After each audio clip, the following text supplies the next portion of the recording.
ਇਕ ਓੰਕਾਰ ਸਤਨਾਮ ਕਰਤਾ ਪੁਰਖ ਨਿਰਭਉ ਨਿਰਵੈਰ ਅਕਾਲ ਮੂਰਤ ਅਜੂਨੀ ਸੈਭੰ ਗੁਰ ਪ੍ਰਸਾਦ। ਵਾਹਿਗੁਰੂ ਜੀ ਕਾ ਖਾਲਸਾ ਵਾਹਿਗੁਰੂ ਜੀ ਕੀ ਫਤਿਹ। ਗਿਆਨੀ ਦਿੱਤ ਸਿੰਘ ਜੀ ਦੀ ਰਚਨਾ ਦੁਰਗਾ ਪ੍ਰਬੋਧ ਭਾਗ 29ਵਾਂ। ਤਤ ਖਾਲਸਾ ਦੋਹਰਾ। ਇਸ ਤੇਰੀ ਮੈਂ ਬਾਦ ਦਾ ਉੱਤਰ ਦਿਆਂ ਬਣਾਏ, ਜਿਸ ਦੇ ਸੁਣਿਆ ਹਿਰਦੇ ਦਾ ਤੇਰਾ ਸੰਸਾ ਜਾਏ। ਦੋਏ ਦੇਵੀਆਂ ਸਤ ਹਨ ਜੋ ਵਰਤਨ ਸੰਸਾਰ, ਜਿਨਕੇ ਬਲਤੇ ਹੋਤ ਹੈ ਕਾਰਜ ਸਾਰ ਅਸਾਰ। ਸੁਰੀ ਸੰਪਦਾ ਨਾਮ ਇੱਕ, ਅਸੁਰ ਸੰਪਦਾ ਦੋਏ। ਇਹ ਦੇਵੀ ਦਿਵ ਰੂਪ ਨੇ ਵਸ ਕੀਨੇ ਜਗ ਲੋਏ। ਭਾਵ ਹੋਰ ਲੋਕਾਂ ਦੀਆਂ ਕਲਪਤ ਦੇਵੀਆਂ ਦਾ ਹਾਲ ਤਾਂ ਪਿੱਛੇ ਬਹੁਤ ਪ੍ਰਗਟ ਕੀਤਾ ਗਿਆ ਹੈ, ਪਰੰਤੂ ਅਸਲ ਵਿੱਚ ਦੇਵੀਆਂ ਦੋ ਹਨ, ਜਿਨ੍ਹਾਂ ਦੇ ਅਧੀਨ ਸਾਰੇ ਸੰਸਾਰ ਪਰ ਸ੍ਰਿਸ਼ਟਾਚਾਰ ਅਤੇ ਦੁਰਾਚਾਰ ਵਰਤ ਰਿਹਾ ਹੈ।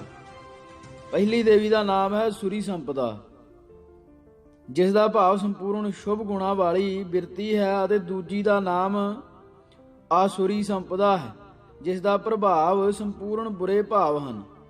ਇਹਨਾਂ ਦੋਨੋਂ ਪ੍ਰਕਾਰ ਦੀਆਂ ਬਿਰਤੀਆਂ ਦੇ ਅਧੀਨ ਸਾਰਾ ਸੰਸਾਰ ਵਰਤ ਰਿਹਾ ਹੈ। ਜਿਤਨੇ ਪਰਮਾਤਮਾ ਜਾਂ ਧਰਮਾਤਮਾ ਆਪਣੇ ਉੱਤਮ ਗੁਣਾਂ ਕਰਕੇ ਸ਼ੁਭ ਕਰਮ ਕਮਾਉਂਦੇ ਹਨ, ਜਿਨ੍ਹਾਂ ਤੇ ਸੰਸਾਰ ਨੂੰ ਬਹੁਤ ਹੀ ਲਾਭ ਪਹੁੰਚ ਰਹੇ ਹਨ, ਸੋ ਸਾਰੇ ਦੇਵੀ ਸੰਪਦਾ ਸੂਰ ਅਰਥਾਤ ਦੇਵਤੇ ਕਹਾਉਂਦੇ ਹਨ। ਇਸੇ ਤਰ੍ਹਾਂ ਜੋ ਲੋਕ ਆਪਣੇ ਬੁਰੇ ਭਾਵਾਂ ਦੇ ਅਧੀਨ ਹੋ ਕੇ ਪਾਪ ਕਰਮ ਦੁਆਰੇ ਸਭ ਭੂਤ ਪ੍ਰਾਣੀਆਂ ਨੂੰ ਦੁੱਖ ਦੇ ਰਹੇ ਹਨ, ਸੋ ਲੋਕ ਅਸੁਰੀ ਸੰਪਦਾ ਦੇਵੀ ਦੀ ਸੈਨਾ ਹਨ, ਜਿਸ ਦਾ ਨਾਮ ਅਸੁਰ ਕਰਕੇ ਸੱਦਿਆ ਜਾਂਦਾ ਹੈ। ਦੋਹਰਾ।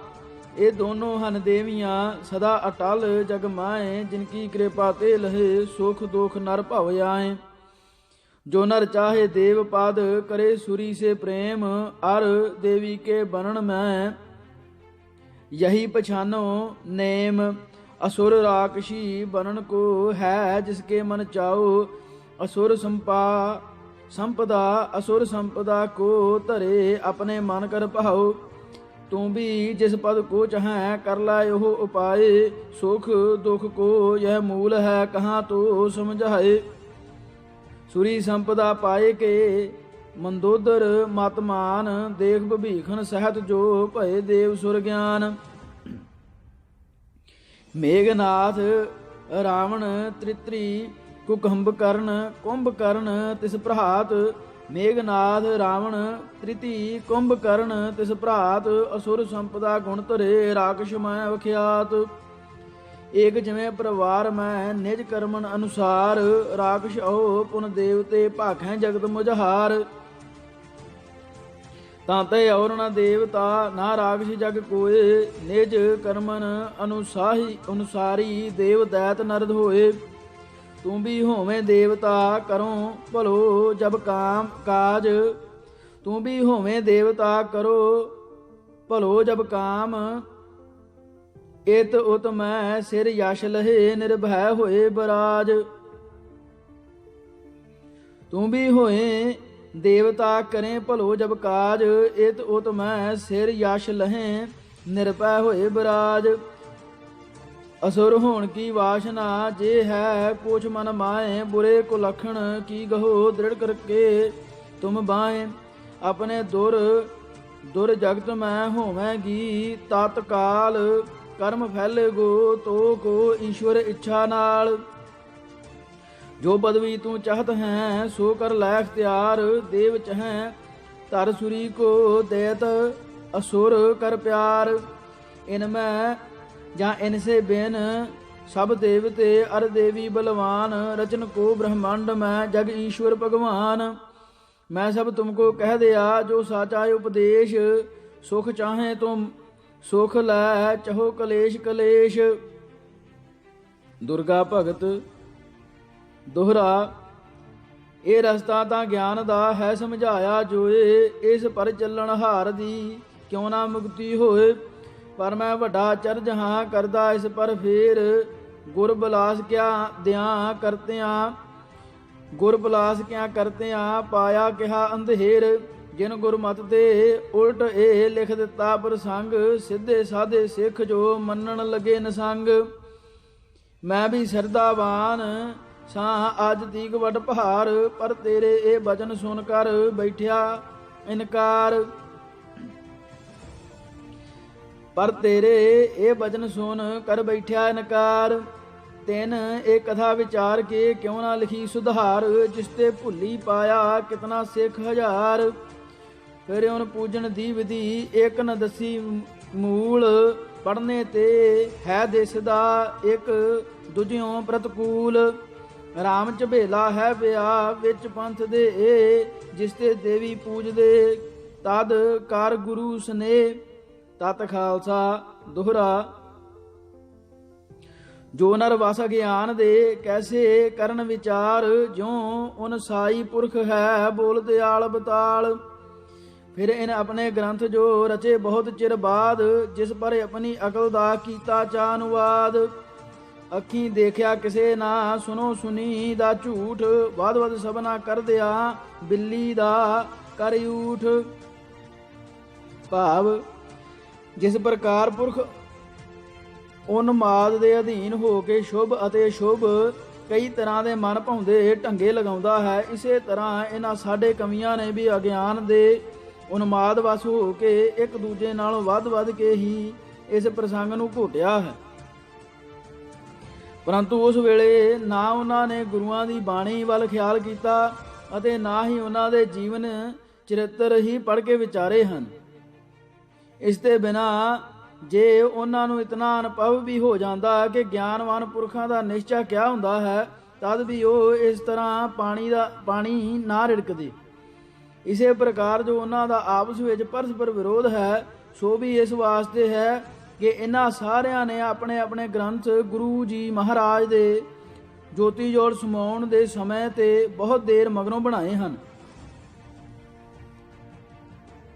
ਜਿਸ ਤੇ ਇਹਨਾਂ ਨੇ ਨਾ ਇਹ ਪ੍ਰਸੰਗ ਅੱਖੀਂ ਦੇਖਿਆ ਔਰ ਨਾ ਕਿਸੇ ਗੁਰਬਾਣੀ ਤੋਂ ਲੀਤਾ। ਕੇਵਲ ਸੁਖਾ ਸਿੰਘ ਦੀ ਮੱਖੀ ਮਾਰੀ ਪਰ ਮੱਖੀ ਮਾਰਦੇ ਰਹੇ ਔਰ ਇੱਕ ਦੂਜੇ ਨਾਲੋਂ ਆਪਣੀ ਬੁੱਧ ਨੂੰ ਵਿਸ਼ੇਸ਼ ਦੱਸਣ ਲਈ ਪਹਿਲੇ ਨਾਲੋਂ ਕੁਝ ਹੋਰ ਆਪਣੀ ਵੱਲੋਂ ਜੋੜ ਦਿੰਦੇ ਰਹੇ ਹਨ, ਜਿਸ ਦੇ ਉਹਨਾਂ ਦੇ ਕਥਨਾਂ ਦਾ ਆਪਸ ਵਿੱਚ ਬਹੁਤ ਸਾਰਾ ਭੇਦ ਪੈ ਗਿਆ ਹੈ।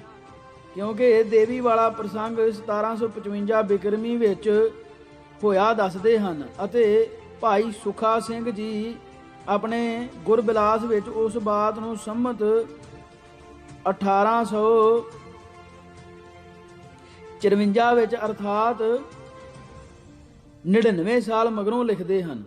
ਇਸ ਪਰ ਵਿਚਾਰ ਸਕੀਦਾ ਹੈ ਕਿ 100 ਸਾਲ ਮਗਰੋਂ ਪੂਰਾ ਹਾਲ ਕਿਸ ਤਰ੍ਹਾਂ ਆਦਮੀ ਲਿਖ ਸਕਦਾ ਹੈ, ਪਰੰਤੂ ਜੇ ਲਿਖੇਗਾ ਤਾਂ ਉਸ ਨੂੰ ਜ਼ਰੂਰ ਮਨ ਦਾ ਗੰਢ ਤੋਂ ਜੋੜਨਾ ਪਏਗਾ।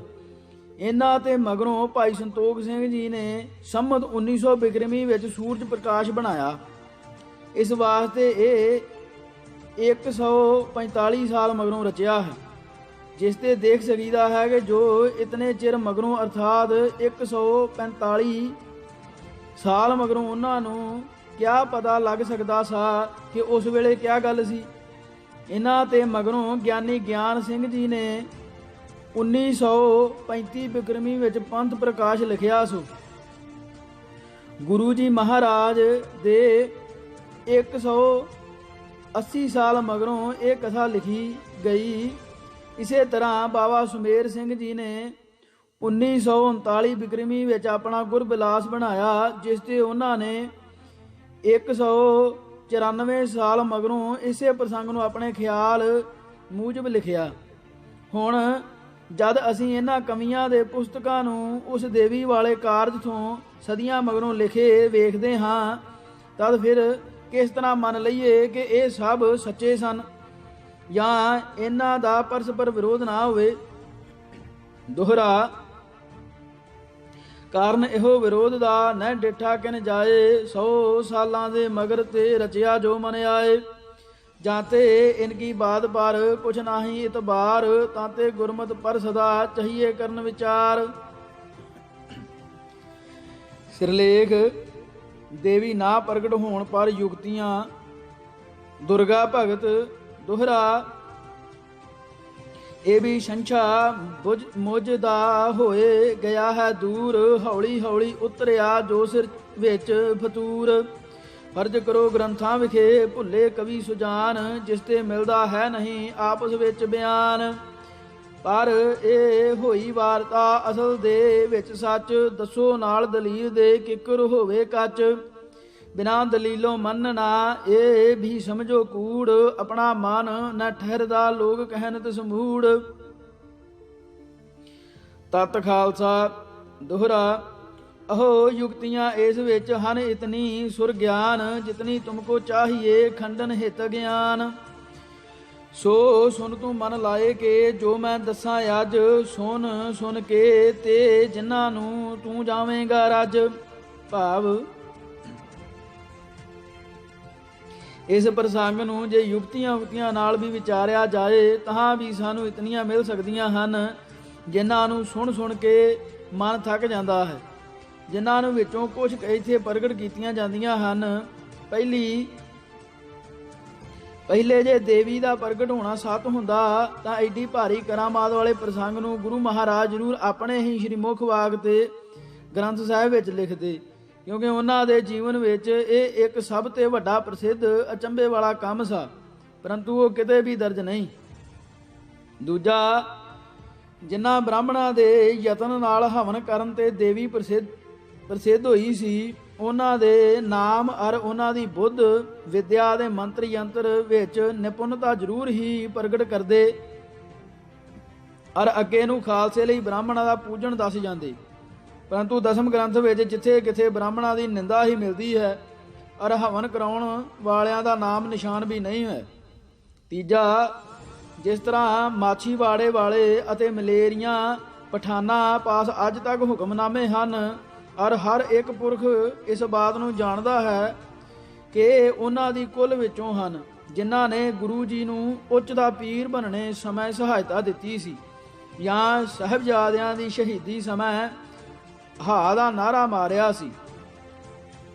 ਇਸੇ ਤਰ੍ਹਾਂ ਉਹਨਾਂ ਬ੍ਰਾਹਮਣਾਂ ਦੇ ਪਾਸ ਵੀ ਗੁਰੂ ਮਹਾਰਾਜ ਵੱਲੋਂ ਹੁਕਮਨਾਮੇ ਹੁੰਦੇ ਜਿਸ ਤੇ ਖਾਲਸਾ ਜਾਣਦਾ ਕਿ ਇਹ ਉਸ ਦੱਤਾਨੰਦ ਉਜੈਨੀ ਜਾਂ ਕਾਂਚੀ ਵਾਲੇ ਕੇਸ਼ਵ ਅਤੇ ਗੁਜਰਾਤੀਏ ਕਾਲੀਦਾਸ ਦੇ ਖਾਨਦਾਨ ਵਿੱਚੋਂ ਹਨ, ਜਿਨ੍ਹਾਂ ਨੇ ਗੁਰੂ ਜੀ ਨੂੰ ਦੇਵੀ ਪ੍ਰਗਟ ਕਰਕੇ ਤਲਵਾਰ ਦਿਵਾਈ ਸੀ। ਸੋ ਇਹ ਵੀ ਅੱਜ ਤੱਕ ਕਿਤੇ ਨਾਮ ਨਿਸ਼ਾਨ ਤੱਕ ਨਹੀਂ ਸੁਣਿਆ ਜਾਂਦਾ। ਚੌਥਾ, ਜਿਨ੍ਹਾਂ ਵੇਦਾਂ ਦੇ ਮੰਤਰਾਂ ਨਾਲ ਦੇਵੀ ਹਵਨ ਕੁੰਡ ਤੋਂ ਪ੍ਰਗਟ ਕੀਤੀ ਸੀ ਔਰ ਉਹਨਾਂ ਮੰਤਰਾਂ ਵਿੱਚ ਇਤਨੀ ਸਮਰੱਥਾ ਸੀ ਤਾਂ ਗੁਰੂ ਜੀ ਵੇਦਾਂ ਦਾ ਅਤੇ ਮੰਤਰ ਯੰਤਰਾਂ ਦਾ ਖੰਡਨ ਨਾ ਕਰਦੇ, ਸਗੋਂ ਆਖਦੇ ਕਿ ਇਹਨਾਂ ਦੇ ਮੰਨਣੇ ਜਾਂ ਵਿਦਵਤ ਕਰਮ ਕਰਨ ਤੇ ਫਲ ਮਿਲਦਾ ਹੈ। ਇਸ ਵਾਸਤੇ ਖਾਲਸਾ ਇਹਨਾਂ ਨੂੰ ਜ਼ਰੂਰ ਮੰਨੇ। ਪੰਜਵਾਂ, ਜਿਸ ਜਨੇਊ ਦੇ ਪਹਿਰਨ ਅਰ ਜਿਸ ਗਾਇਤਰੀ ਦੇ ਜਾਪ ਕਰਨ ਤੇ ਹਵਨ ਕਾਰਜਾਂ ਨੂੰ ਕਰਕੇ ਦੇਵਤਾ ਪ੍ਰਗਟ ਕਰਨ ਦੀ ਸ਼ਕਤੀ ਦਿੱਤੀ ਸੀ, ਉਸ ਜਨੇਊ ਅਰ ਗਾਇਤਰੀ ਦਾ ਖਾਲਸੇ ਵਿੱਚੋਂ ਰਿਵਾਜ ਕਿਉਂ ਹਟਾਇਆ ਔਰ ਅੰਮ੍ਰਿਤ ਪਾਣ ਸਮੇਂ ਕਿਉਂ ਤੁੜਵਾਇਆ।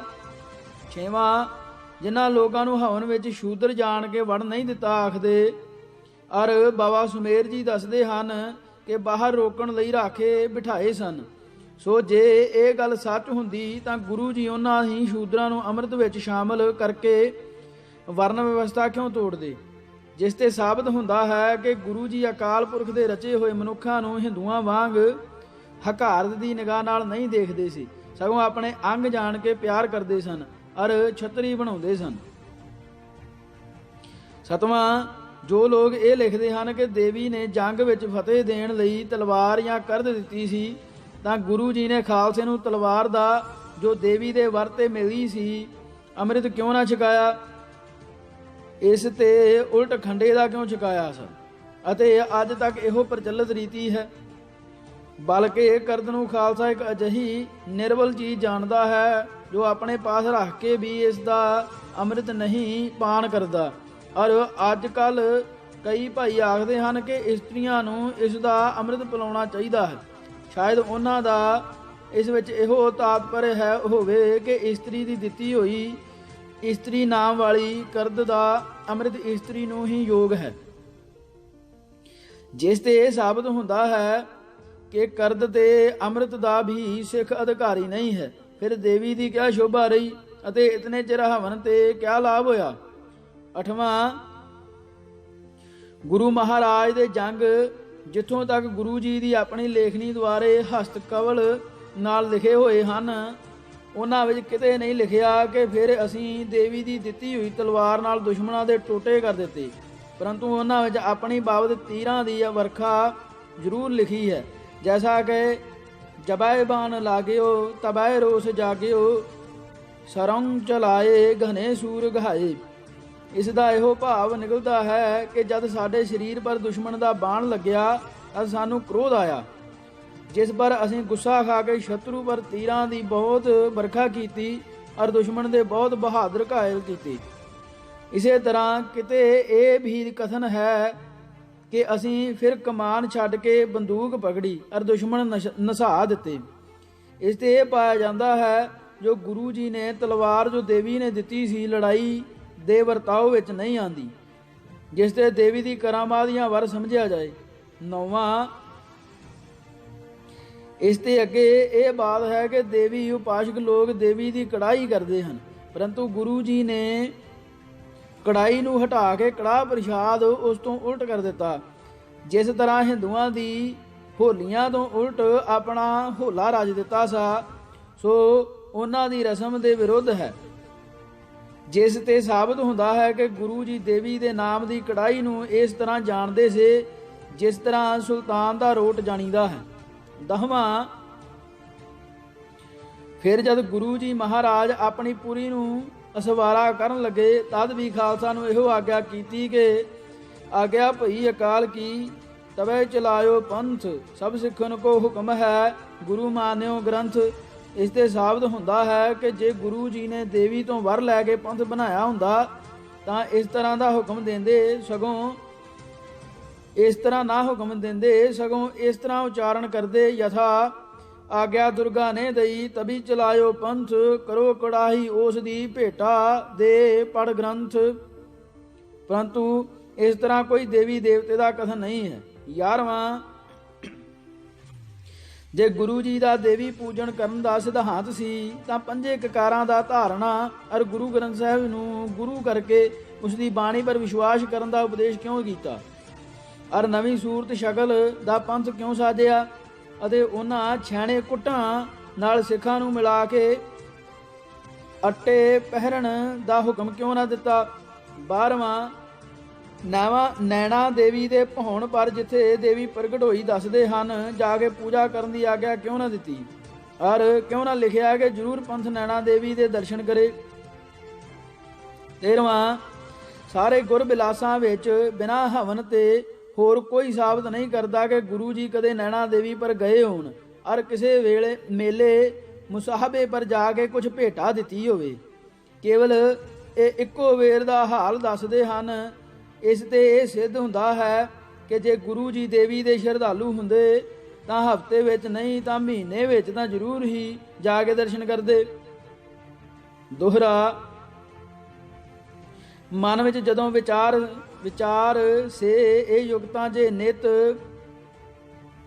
ਮਨ ਵਿੱਚ ਜਦੋਂ ਵਿਚਾਰ ਸੇ ਇਹ ਯੁਕਤਾਂ ਜੇ ਚਿੰਨਿਤ ਤਾਂ ਦੁਰਗਾ ਦੇ ਖਿਆਲ ਤੇ ਹਟ ਜਾਏਗਾ ਚਿਤ।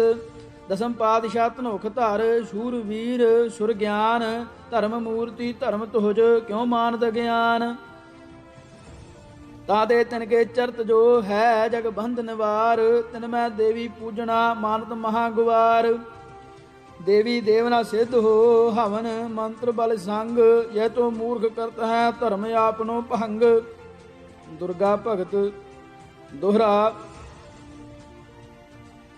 ਇਹ ਦਲੀਲਾਂ ਤੇਰੀਆਂ ਗਈਆਂ ਮਨ ਨੂੰ ਵੇਦ ਜਿਸਨੇ ਦੇਵੀ ਪੂਜਣਾ ਕੀਤਾ ਠੀਕ ਨਖੇਦ। ਫਿਰ ਹੁਣ ਓੜਕ ਦੱਸ ਤੂੰ ਕਰੇ ਖਾਲਸਾ ਜੋਏ ਦੇਵੀ ਦਾ ਲੜ ਛੱਡ ਕੇ ਕਿਸ ਨੂੰ ਮੰਨੇ ਸੋਏ। ਨਾਸਤਕ ਹੋਣਾ ਠੀਕ ਨਾ ਮੇਰੀ ਮਤ ਅਨੁਸਾਰ ਅਕਸਰ ਰੱਖਣਾ ਚਾਹੀਏ ਦਿਲ ਦੇ ਵਿੱਚ ਆਧਾਰ। ਤਾਂ ਤੇ ਉਸ ਨੂੰ ਸਮਝ ਕੇ ਲੇਵਾਂ ਹਿਰਦੇ ਵਸਾਏ ਧਰਮ ਖਾਲਸਾ ਵਿੱਚ ਜੋ ਕੋਈ ਫਰਕ ਨਾ ਆਏ। ਔਰ ਗੁਰ ਦੇ ਉਪਦੇਸ਼ ਤੇ ਹੋਵੇ ਉਲਟ ਨਾ ਸੋਏ ਐਸਾ ਮਾਰਗ ਦੱਸ ਹੁਣ ਨਿਸ਼ਚਾ ਜਾਂ ਪਰ ਹੋਏ। ਤਤ ਖਾਲਸਾ ਦੋਹਰਾ। ਮੇਰਾ ਰਸਤਾ ਦੱਸਿਆ ਤੇਰੇ ਮੂਲ ਨ ਕੰਮ, ਬਾਤਾਂ ਨਾਲ ਨਾ ਮੰਨਦੇ ਜੋ ਹਨ ਰੁੱਠੇ ਦਮ। ਸੱਚਾ ਰਸਤਾ ਉਹ ਹੈ ਜੇ ਗੁਰੂ ਦਾ ਉਪਦੇਸ਼, ਮੁਕਤ ਭੁਗਤ ਦੋਨੋਂ ਲਹੋ ਕਰੋ ਨ ਮੈਂ ਪਰਵੇਸ਼। ਮੁਕਤ ਭੁਗਤ ਦੋਨੋਂ ਲਹੋ ਕਰੋ ਤਾਂ ਮੈਂ ਪਰਵੇਸ਼। ਭਾਵ ਆਮ ਆਦਮੀ ਦਾ ਧਾਰਮਿਕ ਰਸਤਾ ਦੱਸਿਆ ਹੋਇਆ ਇਤਨਾ ਨਿਰਦੋਖ ਨਹੀਂ ਹੁੰਦਾ ਜਿਤਨਾ ਕਿ ਉਹਨਾਂ ਮਹਾਨ ਪੁਰਖਾਂ ਦਾ ਹੁੰਦਾ ਹੈ, ਜੋ ਕੇਵਲ ਅਕਾਲ ਪੁਰਖ ਦੀ ਆਗਿਆ ਪਾਲਣ ਲਈ ਹੀ ਇਸ ਸੰਸਾਰ ਭਰਮਦੇ ਹਨ ਅਤੇ ਸੱਚਾ ਧਾਰਮਿਕ ਉਪਦੇਸ਼ ਦੇ ਕੇ ਸੰਸਾਰ ਨੂੰ ਬੰਧਨਾਂ ਤੋਂ ਛੁਡਾਉਂਦੇ ਹਨ। ਇਸ ਵਾਸਤੇ ਜੋ ਰਸਤਾ ਮੁਕਤੀ ਅਤੇ ਭਗਤੀ ਦਾ ਉਹ ਕਥਨ ਕਰਨ, ਉਸੇ ਪਰ ਚੱਲਣਾ ਸਾਡਾ ਮੁੱਖ ਧਰਮ ਹੋਣਾ ਯੋਗ ਹੈ। ਦੋਹਰਾ। ਸੋ ਹੁਣ ਗੁਰੂ ਜੀ ਪੰਥ ਨੂੰ ਜੋ ਕਰਦੇ ਉਪਦੇਸ਼, ਸੁਣ ਲੈ ਤੂੰ ਮਨ ਲਾਏ ਕੇ ਜਾਂਤੇ ਮਿਟੇ ਕਲੇਸ਼। ਯਥਾ ਸ਼੍ਰੀ ਮੁਖ ਵਾਕ ਪਾਤਸ਼ਾਹੀ 10ਵੀਂ ਸਵਈਆ।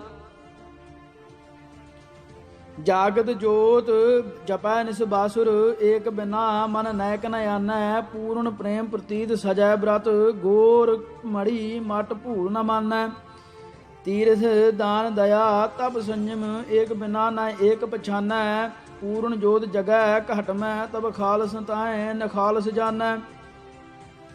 ਇਸ ਸ੍ਰੀ ਮੁਖ ਵਾਕ ਵਿੱਚ ਗੁਰੂ ਜੀ ਮਹਾਰਾਜ ਨੇ ਸੱਚੇ ਖਾਲਸਾ ਦੇ ਨਿਸ਼ਚੇ ਦਾ ਵਰਣਨ ਅੱਛੀ ਤਰ੍ਹਾਂ ਕਰ ਦਿੱਤਾ ਹੈ ਕਿ ਜੋ ਇੱਕ ਪ੍ਰਕਾਸ਼ਮਾਨ ਅਕਾਲ ਪੁਰਖ ਦਾ ਹੀ ਸਦਾ ਆਰਾਧਨਾ ਕਰਦਾ ਹੈ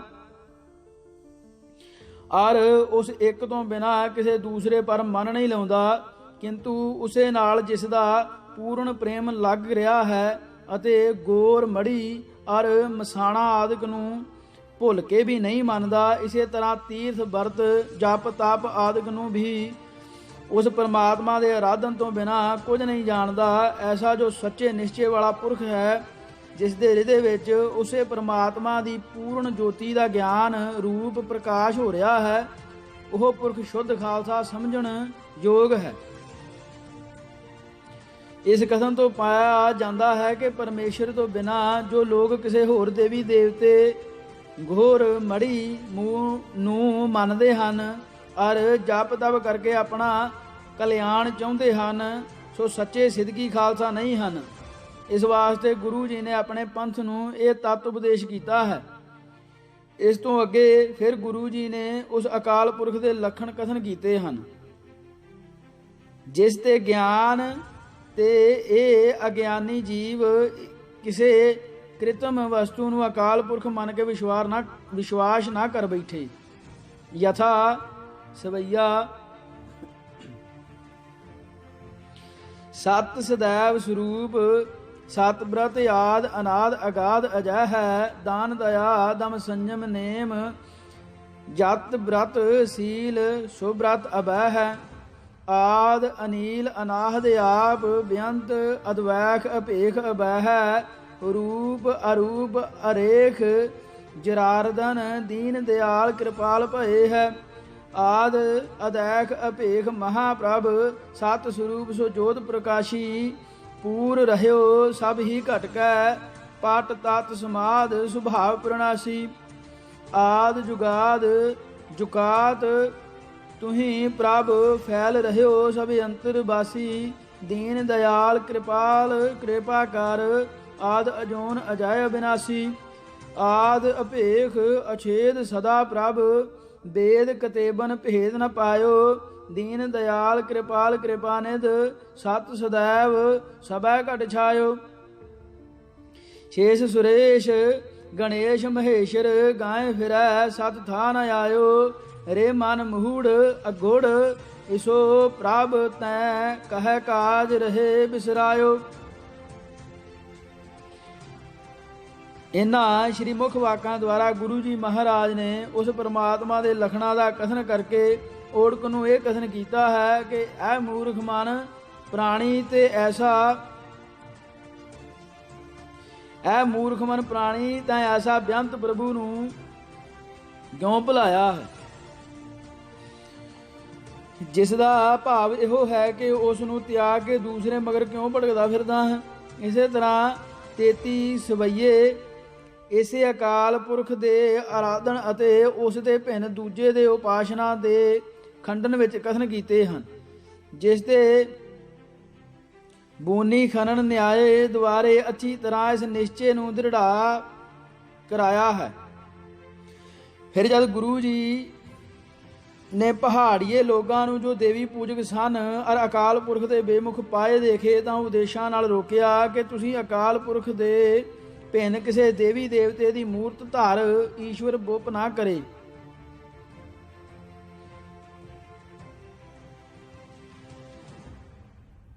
ਕਿਸੇ ਦੇਵੀ ਦੇਵਤੇ ਦੀ ਮੂਰਤ ਧਾਰ ਈਸ਼ਵਰ ਬੁੱਧ ਨਾ ਕਰੇ, ਪਰੰਤੂ ਉਹ ਮਹਾਮੂਰਖ ਇਸ ਬਾਤੋਂ ਨਾ ਹਟੇ ਔਰ ਉਲਟਾ ਗੁਰੂ ਜੀ ਨਾਲ ਯੁੱਧ ਆਰੰਭ ਦਿੱਤਾ, ਜਿਸ ਪਰ ਦਸਮ ਗੁਰੂ ਨੇ ਉਹਨਾਂ ਨੂੰ ਰਣ ਵਿੱਚ ਕਤਲ ਕੀਤਾ। ਇਸ ਬਾਤ ਦੀ ਖਬਰ ਜਦ ਔਰੰਗਜ਼ੇਬ ਨਾਲ ਪਹੁੰਚੀ ਜਾਂ ਪਾਸ ਪਹੁੰਚੀ ਤਦ ਉਸ ਨੇ ਬਾਕਾਇਦਾ ਖਤ ਭੇਜਿਆ, ਜਿਸ ਵਿੱਚ ਗੁਰੂ ਜੀ ਮਹਾਰਾਜ ਤੋਂ ਦਰਿਆਫਤ ਕੀਤਾ ਕਿ ਆਪ ਨੇ ਇਹਨਾਂ ਪਹਾੜੀਆਂ ਨੂੰ ਕਿਉਂ ਮਾਰਿਆ ਹੈ, ਜਿਸ ਦਾ ਉੱਤਰ ਗੁਰੂ ਜੀ ਮਹਾਰਾਜ ਨੇ ਦਿੱਤਾ ਸੀ ਕਿ ਮੈਂ ਮੂਰਤੀ ਪੂਜਾ ਦਾ ਖੰਡਨ ਕਰਦਾ ਸਾਂ ਅਤੇ ਅਕਾਲ ਪੁਰਖ ਦੀ ਪੂਜਾ ਫੈਲਾਉਂਦਾ ਸਾਂ, ਅਤੇ ਉਹ ਮੇਰੇ ਨਾਲ ਇਸ ਵਾਸਤੇ ਵਿਰੋਧ ਕਰਕੇ ਲੜਦੇ ਸੇ ਜਿਸ ਵਾਸਤੇ ਮੈਨੇ ਉਹਨਾਂ ਨੂੰ ਮਾਰਿਆ ਹੈ। ਯਥਾ ਸ਼੍ਰੀ ਮੁਖਵਾਕ ਫਾਰਸੀ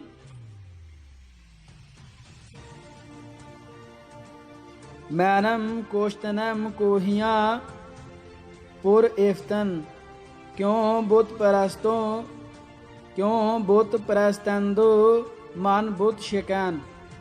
ਇਸ ਤੇ ਵੀ ਸਾਬਤ ਹੁੰਦਾ ਹੈ ਕਿ ਗੁਰੂ ਜੀ ਮਹਾਰਾਜ ਦੇ ਸੰਸਾਰ ਪਰ ਆਉਣ ਦਾ ਤਾਤਪਰਯ ਇਹੋ ਸਾ ਕਿ ਅਕਾਲ ਪੁਰਖ ਦੇ ਛੁੱਟ ਸਭ ਦੇਵੀ ਦੇਵਤਿਆਂ ਦਾ ਪੂਜਨ ਹਟਾਇਆ ਜਾਵੇ, ਜਿਸ ਤੇ ਉਹ ਮੂਰਤੀ ਪੂਜਕਾਂ ਨੂੰ ਯੁੱਧ ਕਰਕੇ ਵੀ ਮਾਰਨਾ ਇੱਕ ਉੱਤਮ ਜਾਣਦੇ ਸਨ। ਇਸੇ ਤਰ੍ਹਾਂ ਜਦ ਲੋਕ ਗੋਰਾਂ ਮੜੀਆਂ ਪਰ ਜਾ ਕੇ ਪੀਰ ਫਕੀਰਾਂ ਨੂੰ ਮੱਥੇ ਟੇਕਦੇ ਸਨ ਔਰ ਉਹਨਾਂ ਤੇ ਵਰ ਮੰਗਦੇ ਸੇ, ਤਦ ਵੀ ਗੁਰੂ ਜੀ ਉਹਨਾਂ ਲੋਕਾਂ ਨੂੰ ਇਸੇ ਤਰ੍ਹਾਂ ਉਪਦੇਸ਼ ਕਰਦੇ ਸਨ, ਪਰੰਤੂ ਉਹ ਗੋਰਾਂ ਪਰ ਜਿਸ ਦੇ ਕਰਕੇ ਪੀਰਾਂ ਤੇ ਵਰ ਮੰਗਣੇ ਵਾਲੇ ਅਕਸਰ ਮੁਸਲਮਾਨ ਲੋਕ ਜ਼ਿਆਦਾ ਹੁੰਦੇ ਸਨ। ਇਸ ਵਾਸਤੇ ਗੁਰੂ ਜੀ ਉਹਨਾਂ ਨੂੰ ਫਾਰਸੀ ਭਾਸ਼ਾ ਵਿੱਚ ਹੀ ਉਸ ਮੰਦ ਕਰਮ ਤੇ ਹਟਾਉਣ ਲਈ ਯਤਨ ਕਰਦੇ ਸਨ ਔਰ ਉਪਦੇਸ਼ ਦਿੰਦੇ ਸੀ। ਯਥਾ ਸ਼੍ਰੀ ਮੁਖਵਾਕ ਫਾਰਸੀ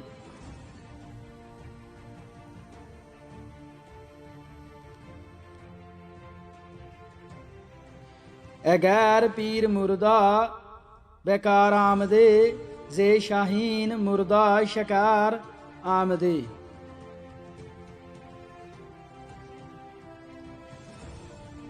ਇਸ ਦਾ ਭਾਵ ਇਹੋ ਹੈ ਕਿ ਜੇ ਮਰਿਆ ਹੋਇਆ ਪੀਰ ਤੁਹਾਨੂੰ ਮੁਰਾਦਾਂ ਦਿੰਦਾ ਹੈ ਤਾਂ ਮਰਿਆ ਹੋਇਆ ਸ਼ਹੀਨ ਜੋ ਇੱਕ ਸ਼ਿਕਾਰੀ ਜਾਨਵਰ ਹੈ ਸੋ ਸ਼ਿਕਾਰ ਮਾਰ ਕੇ ਲਿਆ ਦੇਵੇ, ਜਿਸ ਦਾ ਭਾਵ ਇਹ ਹੈ ਕਿ ਜਿਸ ਤਰ੍ਹਾਂ ਮਰਿਆ ਹੋਇਆ ਸ਼ਹੀਨ ਸ਼ਿਕਾਰ ਦੇਣ ਲਈ ਸਮਰੱਥਾ ਨਹੀਂ ਰੱਖਦਾ, ਇਸੇ ਤਰ੍ਹਾਂ ਮੁਰਦਾ ਪੀਰ ਵੀ ਮੁਰਾਦ ਨਹੀਂ ਦੇ ਸਕਦਾ।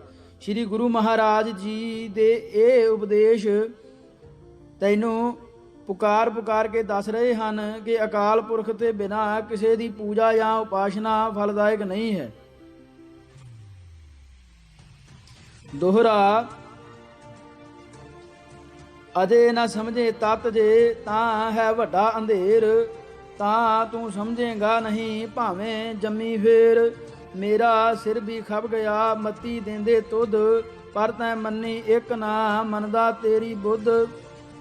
ਤਾਂ ਤੇ ਹੁਣ ਵੀ ਦੱਸ ਲੈ ਰਹੀ ਕਸਰ ਜੇ ਹੋਰ, ਮੈਂ ਤਾਂ ਥੱਕਾ ਲਾਏ ਹਾਂ ਤੇਰੇ ਪਰ ਸਭ ਜੋਰ।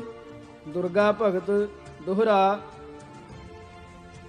ਤੇਰਾ ਇਤਨਾ ਬੋਲਣਾ ਖਾਲੀ ਗਿਆਨ ਜਾਣ, ਜਿਸ ਤੇ ਮੈਨੂੰ ਆ ਗਈ ਸਤ ਅਸਤ ਪਛਾਣ।